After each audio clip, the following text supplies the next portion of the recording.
Assalamualaikum, how are you? Assalamualaikum, how are you? Assalamualaikum, waalaikumsalam. Assalamualaikum, how are you? Assalamualaikum warahmatullahi wabarakatuh. Selamat pagi anak-anak, jumpa lagi bersama Bu Lisa. Nah anak-anak, bagaimana kabarnya hari ini? Semoga kalian semua selalu dalam keadaan sehat ya. Oke anak-anak, sebelum kita memulai pembelajaran hari ini, alangkah baiknya kita membaca doa terlebih dahulu. Let's pray to Allah by basmalah together. Bismillahirrahmanirrahim. Alhamdulillah. Semoga pembelajaran hari ini dapat berjalan dengan lancar dan juga bisa bermanfaat untuk kalian semua. Oke, biar tambah semangat, yuk kita nyanyikan lagu nasional terlebih dahulu. Mari kita menyanyikan lagu Indonesia Pusaka. Nyanyikan dengan hikmat ya. 1, 2, 3.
Sudah semangat untuk belajar?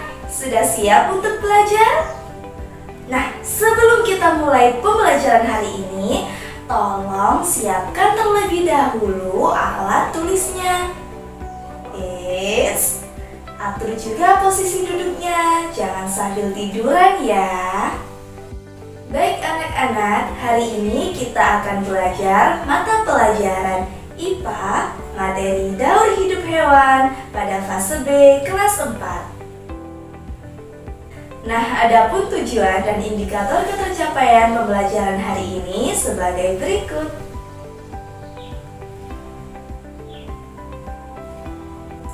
Nah, sebelum kita memulai pembelajaran hari ini, Bu Lisa punya pertanyaan nih buat kalian. Pernahkah kalian memperhatikan perkembangan hewan yang ada di sekitar kalian? Lalu menurut kalian, hewan apa yang paling cantik? Kupu-kupu? Boleh. Lalu, kalian tahu nggak sih bagaimana bentuk kupu-kupu sebelum ia menjadi kupu-kupu yang cantik? Ada yang tahu?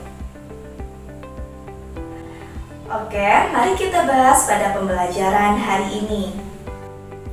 Nah, sebelum itu coba perhatikan gambar berikut. Nah, dari gambar di samping sangat jelas bukan bahwa kupu-kupu mengalami banyak sekali perubahan bentuk sebelum ia akhirnya menjadi kupu-kupu yang cantik. Nah, kupu-kupu yang cantik ini akan bertelur pada daun-daun. Kemudian telur tersebut akan menetas dan keluarlah seekor ulat. Nah, dari sini sudah sangat jelas bukan bahwa bentuk ulat tersebut sangat berbeda dari bentuk induknya. Lalu dalam beberapa waktu ulat tersebut akan berubah bentuk menjadi kepompong atau yang biasa disebut dengan pupa. Nah, pada tahap menjadi kepompong ini, kepompong tidak makan sama sekali dan ia akan mengalami banyak perubahan bentuk dan alat-alat gerak tubuhnya. Nah, pada saat tahap kepompong ini sudah berakhir, maka berubahlah menjadi kupu-kupu. Namun, kupu-kupu di sini masih belum bisa terbang. Kemudian setelah beberapa waktu, kupu-kupu yang tidak bisa terbang tadi akan berubah menjadi kupu-kupu yang cantik dan sudah bisa terbang. Oke anak-anak, bagaimana? Apakah kalian sudah paham bagaimana proses daur hidup dari kupu-kupu sebelum ia menjadi kupu-kupu yang cantik tadi? Oke, good job, alhamdulillah. Sekarang Bu Lisa mau coba bertanya pada kalian tentang daur hidup kupu-kupu tadi. Coba jawab ya. Sebelum menjadi kupu-kupu yang cantik dan bisa terbang, bagaimana bentuk sebelumnya?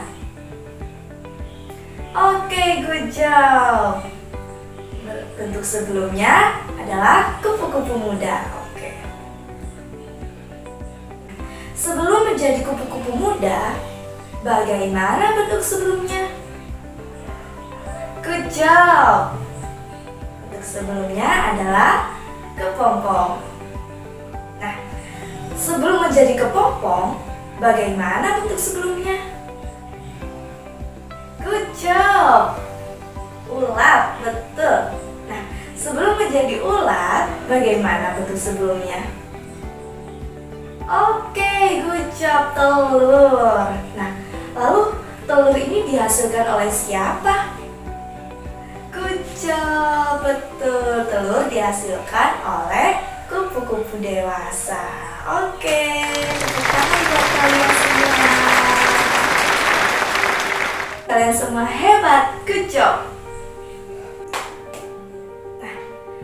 Oke anak-anak, setelah kita mempelajari daur hidup dari kupu-kupu tadi, menurut kalian, apakah kupu-kupu tadi mengalami daur hidup yang menggunakan metamorfosis atau daur hidup yang tidak menggunakan metamorfosis? Betul, kupu-kupu mengalami daur hidup menggunakan metamorfosis. Nah, sebelum itu, apakah kalian masih ingat apa sih daur hidup dengan metamorfosis dan daur hidup tanpa metamorfosis itu? Oke, mari kita ulas kembali. Daur hidup hewan itu dibagi menjadi dua, yakni daur hidup tanpa metamorfosis dan daur hidup dengan metamorfosis.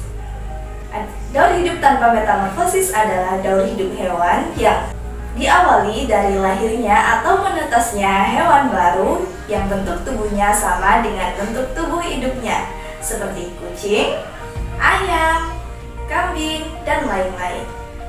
Sedangkan daur hidup dengan metamorfosis adalah daur hidup sekelompok hewan yang terlahir dengan bentuk yang berbeda dari induknya dan mengalami perubahan bentuk secara bertahap hingga dewasa.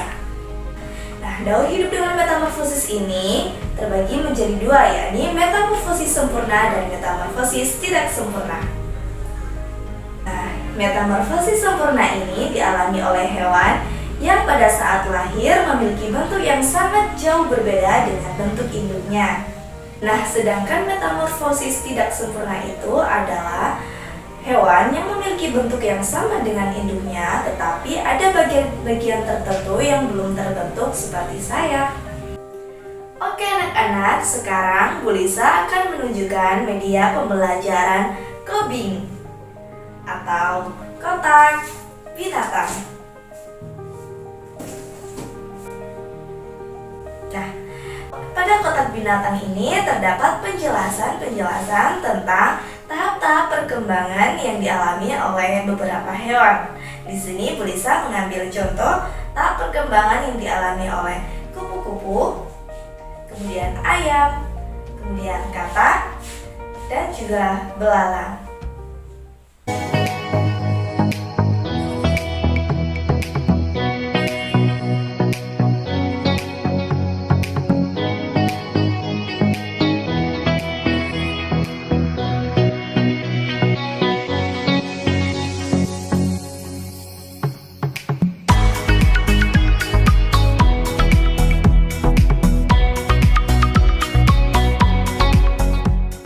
Nah, di sini Bu Lisa mengambil contoh hewan yang tidak mengalami metamorfosis, yaitu ayam.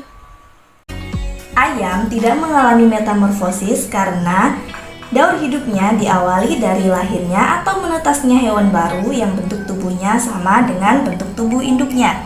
Nah, daur hidup ayam diawali dari telur, kemudian telurnya menetas, kemudian menjadi anak ayam, kemudian menjadi ayam dewasa. Nah, di sini ada metamorfosis sempurna dari kupu-kupu. Nah, daur hidup kupu-kupu diawali dari telur, kemudian telurnya menetas menjadi ulat, kemudian ulat menjadi kepompong, dan kemudian menjadi kupu-kupu yang cantik. Nah, sedangkan metamorfosis sempurna dari kata yaitu diawali dari telur, kemudian menjadi kecebong, kemudian menjadi katak muda, dan kemudian menjadi katak dewasa. Nah, sedangkan untuk contoh metamorfosis tidak sempurna, di sini Bu Lisa mengambil contoh daur hidup pada belalang. Perubahan yang terjadi pada belalang yakni diawali dari telur, kemudian telur menjadi nimfa tanpa sayap, kemudian menjadi nimfa bersayap, dan kemudian menjadi belalang dewasa. Oke anak-anak, sekarang Bu Lisa meminta kalian untuk membentuk sebuah kelompok besar. Nah, jadi dalam satu kelas ini kalian silakan membentuk menjadi 3 kelompok. Kemudian silahkan kalian kerjakan LKPD berikut ini dengan masing-masing kelompok kalian. Dengan ketentuan kelompok 1 mengerjakan LKPD pada aktivitas 1 daur hidup belalang. Kemudian kelompok 2 silakan kalian kerjakan pada aktivitas 2 daur hidup ayam. Kemudian pada kelompok 3 silakan kalian kerjakan pada aktivitas 3 pada daur hidup katak. Silahkan kalian kerjakan LKPD berikut secara berdiskusi dengan anggota kelompok kalian. Jika kalian merasa ada kesulitan dalam mengerjakan, jangan sungkan untuk bertanya pada guru ya. Oke anak-anak, apa kalian sudah selesai berdiskusinya? Oke, good job. Nah, sekarang coba perwakilan dari masing-masing kelompok presentasikan hasil dari diskusi yang kalian sudah lakukan bersama teman anggota kelompok kalian masing-masing ke depan kelas. Oke, good job untuk kalian semua. Beri tepuk tangan untuk kalian semua karena sudah berhasil menyampaikan hasil diskusinya ke depan kelas. Yeay.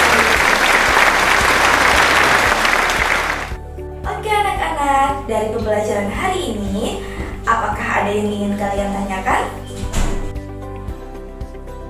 Tidak? Oh, oke, bagus. Berarti kalian semua sudah paham ya tentang apa yang sudah kita pelajari hari ini.